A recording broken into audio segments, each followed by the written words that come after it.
Brews and Banter. Hey, Frank. Hey, Roman. How are you? I'm doing great. Welcome back, by the way. Oh, thank you. To America. Well, I've been in America. I was just in another state. But trips aside, we'll talk about that later. But we have a great guest with us today, Tristan Thai. Please introduce and tell us about yourself. And I apologize if I mispronounce your last name. Yeah. Tristan Thai. That's sort of like Thailand, even though I have no relation to the country at all. I am a screenwriter. I'm a writer. Most recently, I was a television writer for the show The Good Doctor on ABC, which unfortunately just had its last season, but we had the great finale. Good show.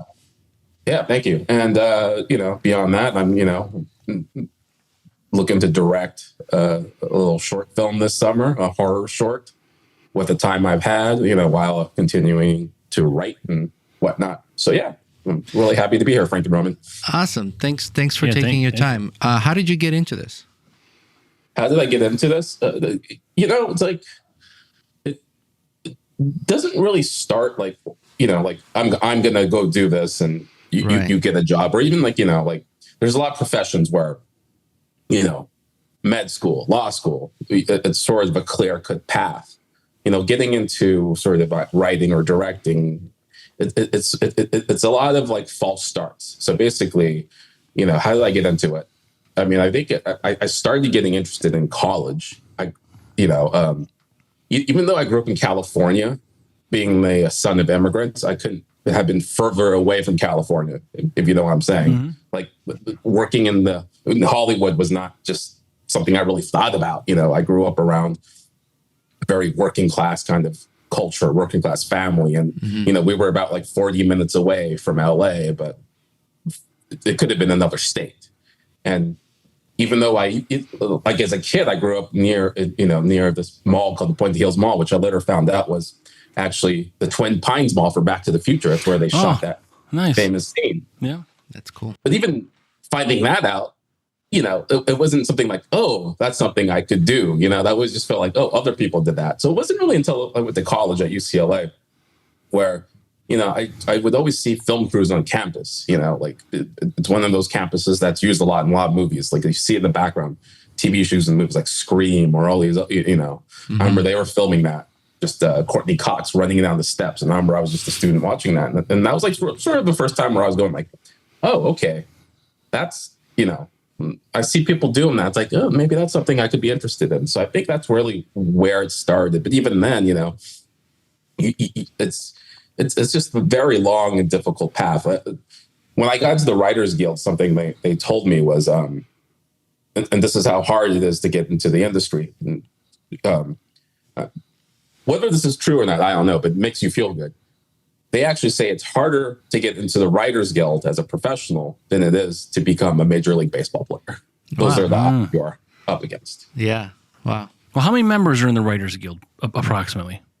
That is a good question. I don't have that off the top of my head. I mean, is it like tens of thousands? I don't know. Is it hundreds? I don't really know.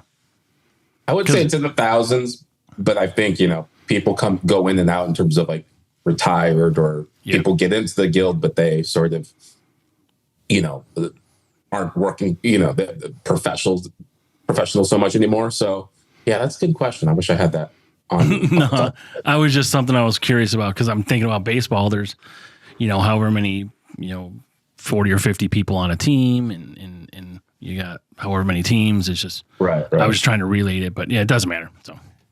But yeah, so I know you're a director and you're a writer. Have you done any acting? No, I would be a terrible actor. That would scare me. I've popped up on screen a few times, just like in the background, but I would just be horrible just hearing the sound. I'm sure when I replay this, hearing the sound of my voice is going to horrify me. We'll make it sound awesome. We can make you sound like a woman if you want. Whatever you need, like maybe a gladiator, whatever you need. No, you have a good voice, so it will sound good. And I think most people are like that. They're like, oh, I don't like how I sound on camera, but and I was conscious of that before too. I think I kind of grew out of it and got used to hearing the recording of my voice. But where is your family from? My father grew up in Vietnam, and my mother grew up in Taiwan. I actually just went back to Vietnam over the summer, and it was fascinating. I actually took my parents and got to see where my father grew up, and he actually came from a family. He was one of 20 children. My late grandfather, who I never met, he passed away when I was already a kid. He had 3 wives at the same time, basically, and he was really this like crazy rich. Came from a crazy rich family, but all of that wealth was lost because of what happened during the Vietnam War. I remember the hometown that my father. We went back to the hometown that my father grew up in, and he couldn't point out where his house was because back in the day the B-52s basically obliterated that whole area, so they had to rebuild all the roads. So they basically repaved and rebuilt everything. So he had no clue where his old house was. I asked it because I was wondering if you went back home to see where your family is from, and maybe did that spark any ideas for writing? I think like that's a good question. I think everything does. It's not so much one-to-one where because this happened, I'm gonna for me personally, I'm gonna write about that. It's more like you take these little nuggets of things that you grew up around with. For example, like even on The Good Doctor, as a room, we'll talk about our, past, a lot of our childhoods and things like that. And we may not write a story that equates with what we lived through, but we'll take little nuggets of information, little emotional truths, and put that into our writing. I think that's always very important, in the stories that you tell. Yeah, I always wonder, sometimes, like you said, moments happen in our lives, and sometimes they're spark of an idea that could grow into something else, or like you said, it could be incorporated into a story already that kind of relates to people. Right. Yeah. I had a career, prior to this where I worked in documentaries, so I got to go around and do things like sit around with SWAT officers. I got to do a ride along with a homicide detective. I got to go to Japan and interview. I remember like one of the people I interviewed in Japan used to be part of the Yakuza. So like, all of those things have sort of like, I wouldn't say like I've written about those specific instances, but they've all sort of like filtered in and bubbled up into the work I produce. And so on The Good Doctor, right? How many people are in this room writing with you? It varies from year to year. I would say we had one of the bigger writing rooms compared to what it is today with like a lot of the streamers, which have smaller rooms. But because we were a network broadcast procedural on ABC, we had a bigger room because we had like 20. We usually had 20 episodes, so we usually had anywhere from like 10 to 14 writers. And do you over the course of the season? Do you write? I'm sorry. So do you write as you go, or do you write a whole season and then that's how does it sort of play out? Each show is different depending on how the showrunner likes to do it. Typically, I would say in a room like that, you start off, like day one or the first week, you sort of do something called blue sky, which is sort of talk about the overall character arcs that you would like to see throughout the season. I like to see so-and-so character A explore this and that, like this, I like to see how he deals with grief or how he deals with being a father for the first time, things like that. And you sort of, from there, it takes a few weeks, you start to build around that. And then, you start to fill in the details later on. So, finding medical cases and whatnot, and all that comes much later. But as long as you sort of know where it's going, and that's what we always try to do, then it's sort of easier to pop in those details later on. Sure. Do you guys research these details? Like, I know it's a medical show, and do you have like a medic who is a consultant for like certain? Yeah, we actually had quite a few medical consultants. We had a writer, a writer who was formerly a doctor. He was one of the producers, and on staff. He was there every day. I actually wrote my last episode with him. And then we also had medical consultants, neurosurgeons at like Duke University, for example, or another. We had another doctor who worked out of the Children's Hospital in Los Angeles. So, we would frequently interact with them. And then on set, we would also have medical consultants, basically. So when they're filming a surgical scene, there's always a consultant there making sure these actors are doing, grabbing the right instruments, making the right movements, answering any questions that need to happen. Yeah, I was wondering because sometimes you watch these shows, whether it's police or medical or firefighters, you're like, how accurate is it? Like, where are the mistakes? Like, or that shit's not real. That can't be real. You're like, no, all of our stories were based on, real cases and stuff or real science. And, of course we would have to, in real surgeries, they take course over like multiple hours, right? And it's very monotonous, actually. Mm-hmm.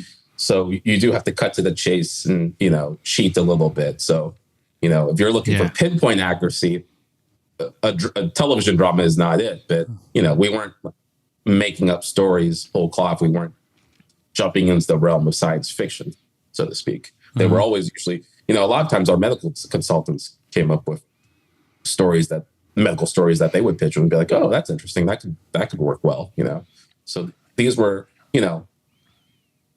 unique cases that maybe they looked unrealistic because they're like, oh, can that really happen? But, if you look through like sort of these medical journals, you'd be surprised. You'd find some things that would totally surprise you and be like, wow, that really happened. Mm-hmm. So every case was based on a real case that happened. It wasn't a one-to-one scenario where, this is a real case and we're going to like totally use that. It was more like we would use something that would inspire something. So like the characters would be different or, but we would use sort of like, oh, let's use this surgery that they used to fix that guy's leg. But what if we did that and connected that with something else? It was sort of like that. And you got to make it dramatic, interesting, Right. There's always like a twist, right? Like, otherwise it'd be boring. If my then leg it's a needs documentary. fixing, the next actor, like, okay, you're done. No one would watch a show. It was always like, oh, some complication that happened, something we didn't see. Mm-hmm. By the way, what are you two drinking? Yeah, I was going to ask you. So we've got a old Claver Rock is what this is. It's just a local brewery out here.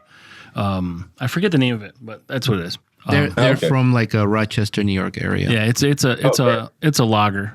Just what do you got? There's a lot of pressure here. I was just like, what should I drink on here? And I'm actually double fisting. Oh, okay. Good. I'm doing. I got this Victory Golden Monkey. Mm-hmm. Oh yeah, okay. Mm-hmm. Oh, I just saw this on social media.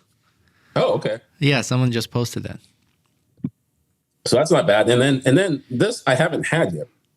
I haven't tried it, but I went to a Japanese market the other day, and I was like, oh wow, I've never heard of this. So this is a Kyoto matcha IPA, and it sounds completely disgusting to me, but I wanted to try it. So I'm going to pour this into my Ted Lasso. Well, oh look, it's green. Is that green? Yeah. Yeah, green. It's crazy, right?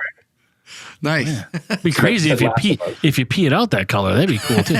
That's probably what the Incredible Hulk serum looks like. Now, to be honest, like I got this because I was like, what I don't do this as much anymore. But back in my 20s in college, I was always one of those guys.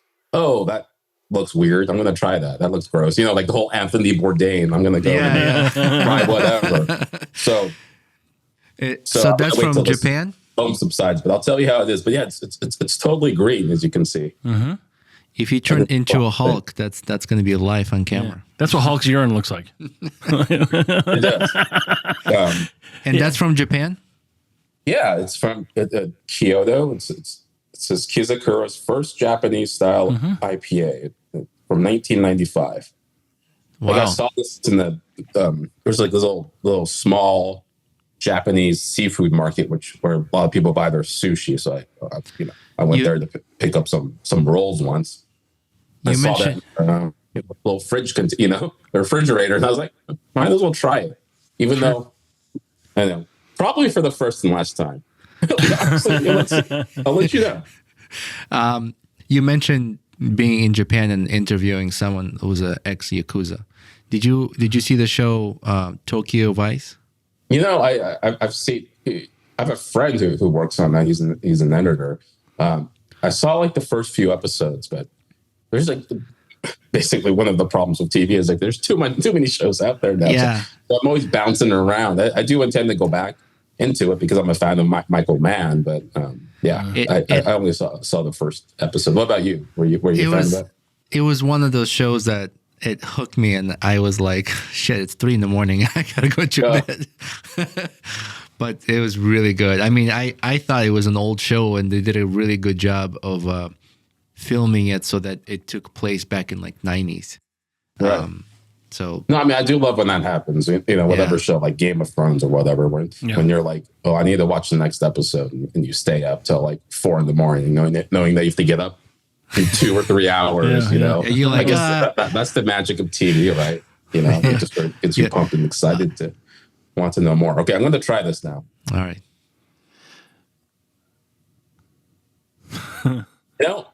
It's not bad, right? not bad. Not as bad as I thought. It's actually decent. I was looking at your reaction, see how your facial reaction would be. So I'm like, oh, it doesn't look too bad. It was one of these like, it's not bad. It's like I thought it'd be more bitter just because it's matcha, IPA. Right. But it was okay. It was decent. Yeah. I can't remember the stat. Me again, I would drink it. It's like I can't remember if it's China or Japan, but one of those is the they have the highest beer sales as a country. Really? Yeah, hell yeah. Like I think the U.S. is like 3rd, maybe. Maybe Japan.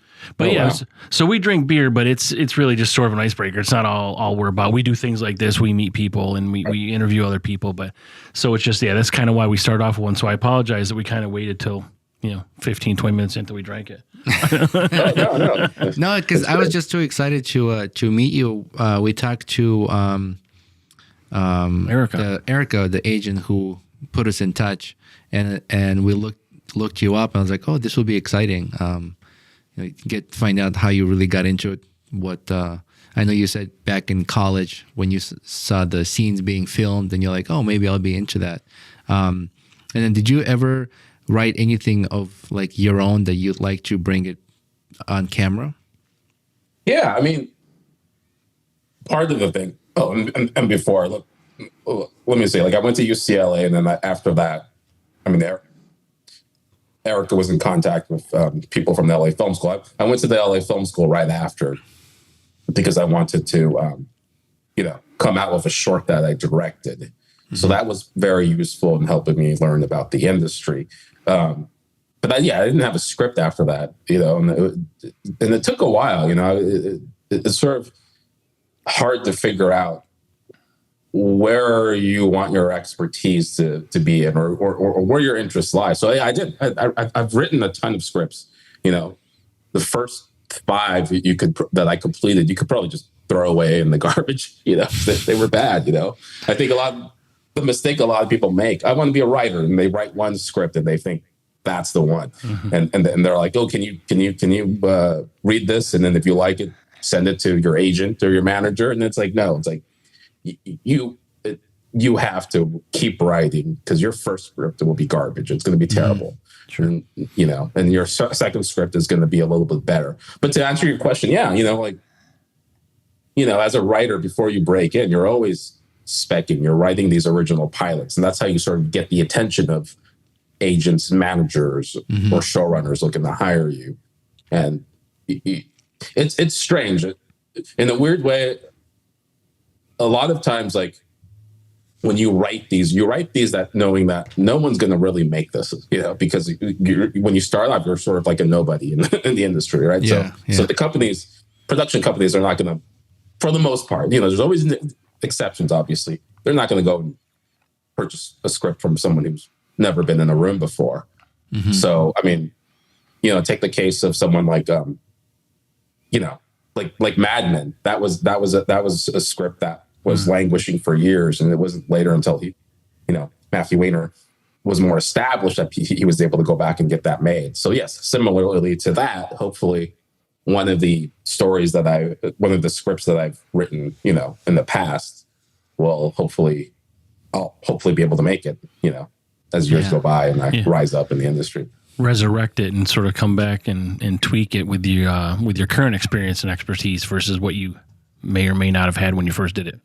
Right. Yeah. You know, I have, and yeah, you definitely have to tweak it, because I remember I have one script, you know, where the characters are talking about Derrick Rose and the Chicago Bulls, and obviously that would make it really dated. You know, I just read that recently. I was like, oh wow, there's a lot of dated references here.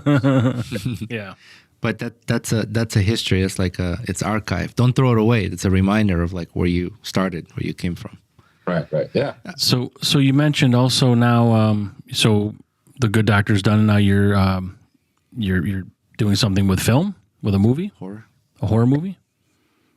Right now, I am writing a horror feature, but I'm also hoping to direct something. I mean, originally, I went to film school, you know, wanting to both write and direct, but obviously, you know, you take all these different paths. So now that I have the time, now that my show has been, you know, I'm a sort of free agent, so to speak. I've been developing a lot of material, I've been pitching, but I'm also like, hey, you know, I need to get back into the directing. Back on the directing course. So yeah, there's a short film, a horror short that, you know, I've been trying to get off the ground, and hopefully in a few months I'll be able to get going on that. Sure. That's awesome. Do you have a favorite genre to write? I tend to like things that are sort of like slightly grounded in reality. Like they seem like all rule, but there's like, you know, 2 to 5% off, you know, like what, I don't know if you're familiar with the show Severance on Apple TV, something like that, where it's like there's a little bit of sci-fi in there, a little bit that's peeking out, but it's mostly grounded in our reality. You know, stuff like, I guess a good example would be, you know, the stuff like Spike Jonze does, right? You remember like Being John Malkovich or something like that. Yeah. Yeah, it's I mean, creatively, I suppose it's, I mean, part of your craft is sort of, you know, pinpointing what it is you want to do, because you probably can do anything, and you probably can do a little bit of all of it, but it's trying to focus on what, you know, is going to work for you and structure your writing and I guess now directing sort of on that.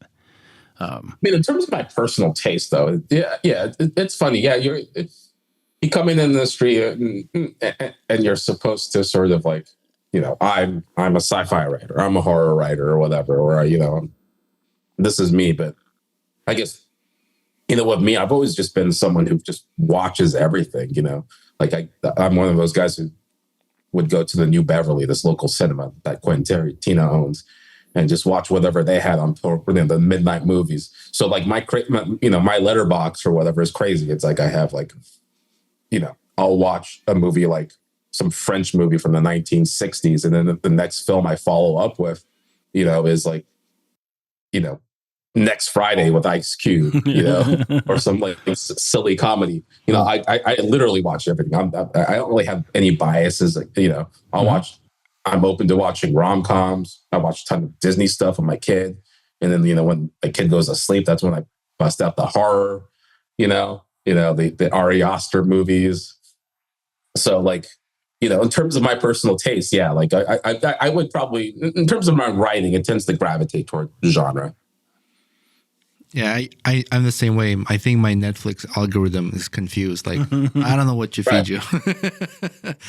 and I'm big into documentaries. Like, I watch a lot of documentaries. And I mentioned we were guests on someone's podcast. I was like, I'd love to do a documentary about breweries. But I wanted to ask you about your experience with filming documentaries. I know a lot of research goes into it, right? Yeah, I remember... you know, one of my first jobs in documentaries was working over at G4 TV, which was this video game network, basically. A lot of the programs was based on video games. So we produced this documentary called Icons, which was sort of a biography of all the different video game makers, or even like a biography on the guy who created, Super Mario Brothers, for example, or created Legend of Zelda. So yes, a lot of research initially goes into that. You're basically almost compiling this big, huge dossier. I remember we used to use these binders. This is back before like there was like Google Docs, right? Yeah. So we would, print out reams of material, about the guy's life, and you almost, and then eventually you go and interview whoever it was, like Miyamoto or whatever, and you almost know like what his answers are going to be to a certain extent. You've done so much research, but it was always nice to find those little surprises. But so, in a weird way, a lot of the times you almost craft the story beforehand with, and then when the interview comes, you open up yourself to the nice surprises. But there's definitely a lot of research that goes into it. I mean, most of the work is done in pre-production. Mm-hmm. Yeah, I mean, like with you, if we were to looked up all information about you, all the stuff you worked on, then it would be kind of hard to have this conversation and be like, oh, I didn't know this. Like, element of surprises, right? Or an organic conversation that would disappear.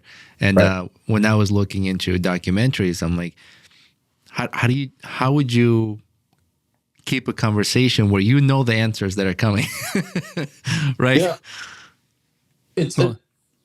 I mean, it is different than a podcast, right? Because when you're, depending, unless you're Michael Moore or whoever, the kind of documentarian who appears on camera, for the most part, you're off camera. So you ask those questions knowing that everything that you say is going to be cut out, essentially.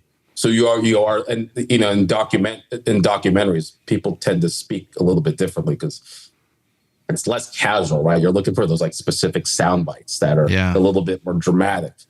So it is a little bit different in that, if it was just like this, like, if you're filming and the guy on the other side was just talking like this, it would sort of come across as a little boring just because it's too casual. Right.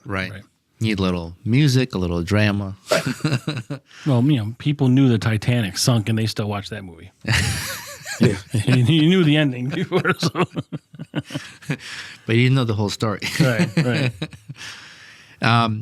Would you ask something? No, so, is there a way, you probably have some sort of representation or management being in that size industry that you're in.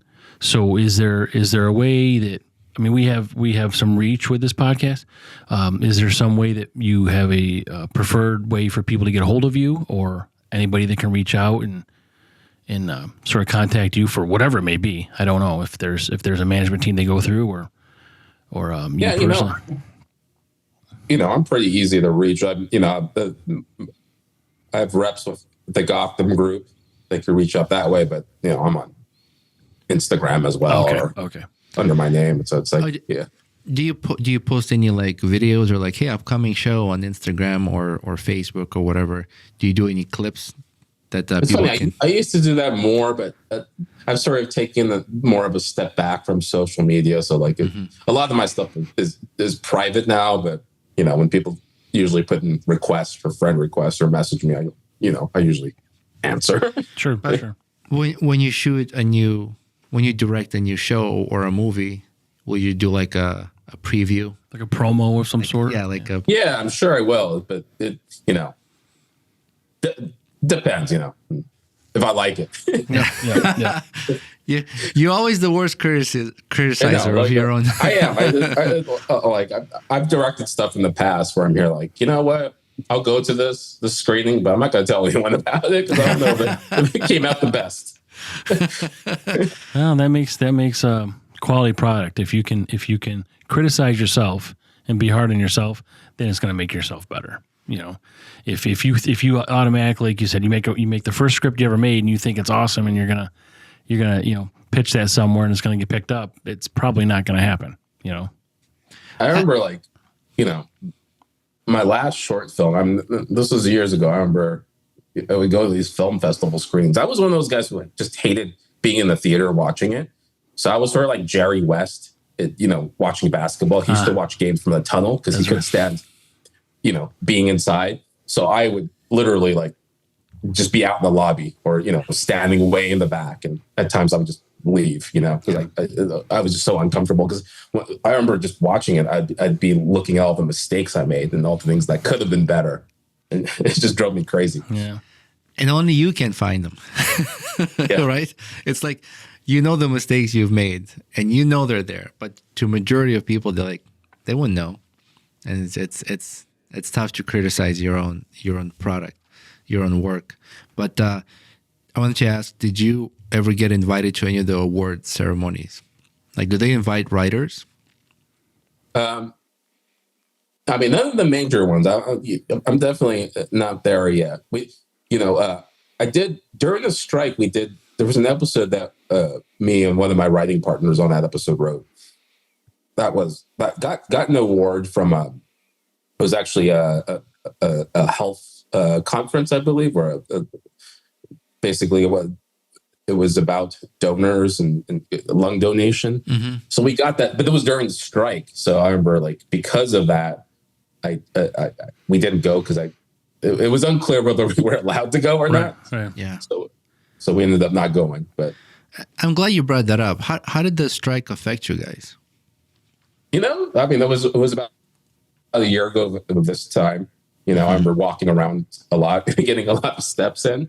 It was definitely a challenging time. Mm-hmm. If we had to do it over again, I would still say we would do it, just because of the changing landscape in the industry. Mm-hmm. There was sort of this proliferation of mini rooms. Staffs were getting smaller. Writers were not being invited on sets anymore, which was something that's traditionally happened in television and is important. There were a host of issues that had to be resolved, and I'm glad that we, were able to do that. So, even though, people look at what's happening now, and there's this huge industry retraction because of all the different mergers, because of just, how Wall Street has reacted to, sort of what's been going on, like cable television is basically dying as we speak, right? Yeah. And I've noticed when the strike happened, you could see there's several actors that started podcasts. They're like, well, you can't tell me what I can and cannot say on my podcast. Kind of like, I don't know, just to fight back, I guess, because of a lot of rules of can't say this on public TV or whatever. Right. It seemed like there was a rise in famous people starting podcasts. Yeah. Right into your neck of the woods, right? Yeah. No, we're far from that. Yeah, they're automatically become popular because of their. They're already popular. Yeah, they're already popular. Yeah, it's funny. I was like, how? When did you two start, and how did you start? How did you decide that you wanted to start this podcast? Out of curiosity. It was just recommended by friends. Where we go out, camp, and sit around fire and drink beer and just joke about bust balls, and our families are friends, our friends were like, "Oh, it'll be funny if you guys had a podcast." And it's only been about a year and a half or so, maybe a little less. Yeah, a little over, but beginning of next year will be 2 years. Yeah. By the way, I do like your logo that you have behind you. Thanks, man. It almost looks like they could be a Game of Thrones characters. It's a big sword. That's when I had hair. It's inspired by that, and yeah, this is if we were not us, that's what we would be. Well, I was wondering if any AI has been interfering with writers, any AI softwares, or how fast AI is developing and how widely it's beginning to become like a tool for people, right? Do you guys see that it's beginning to cringe with writers, or is it more of like a tool for you to use as well? Not personally so far. It hasn't really affected me too much, but I could see where it can, and it may be well. Mm-hmm.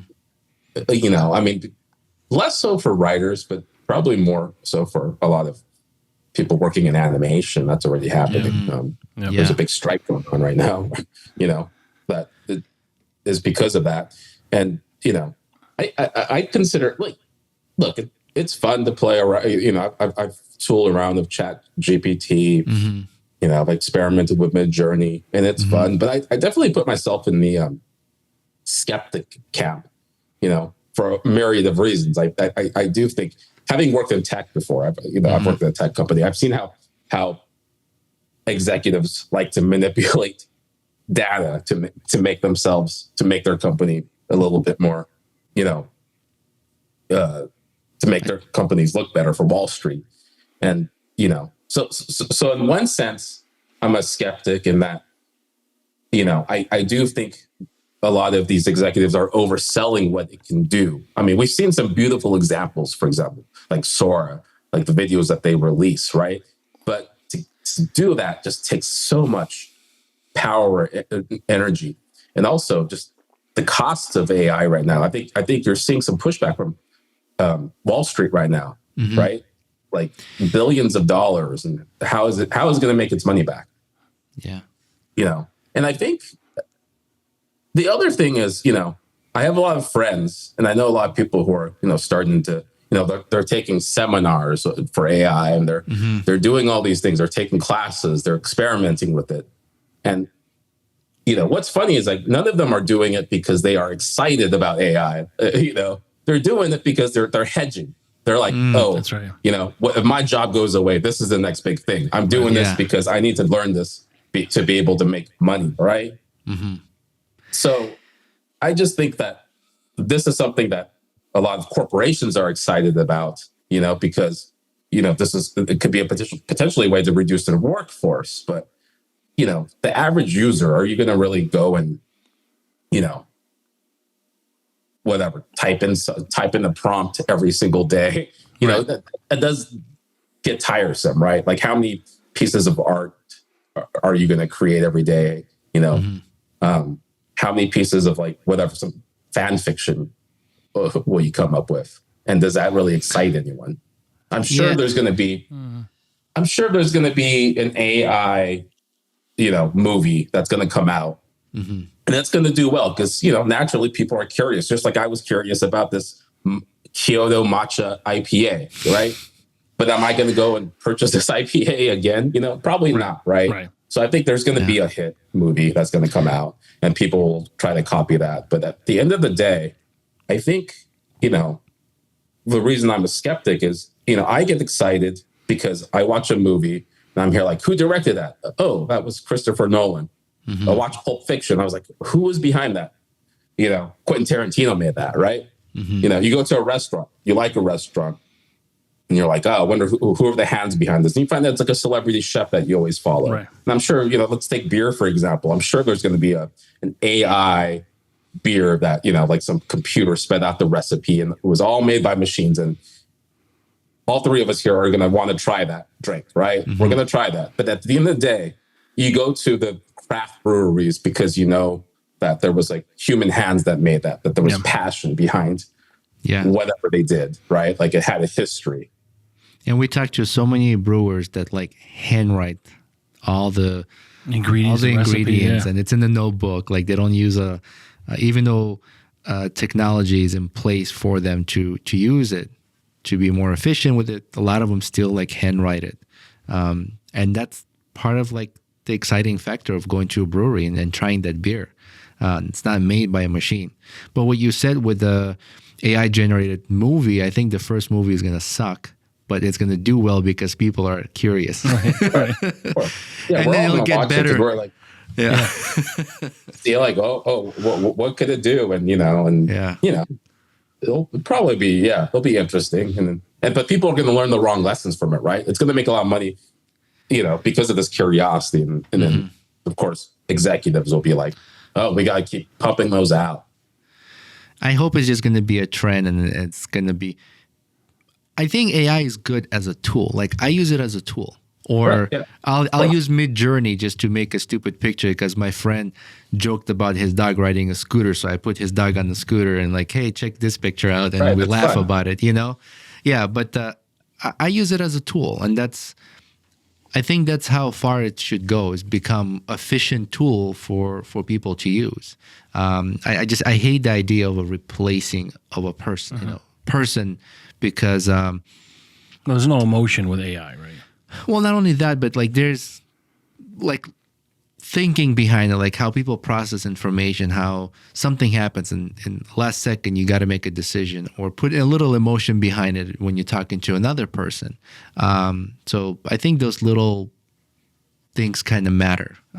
And if people if AI is used more like a efficiency tool, then the companies can benefit from productivity of workers, whether it's writers, whether it's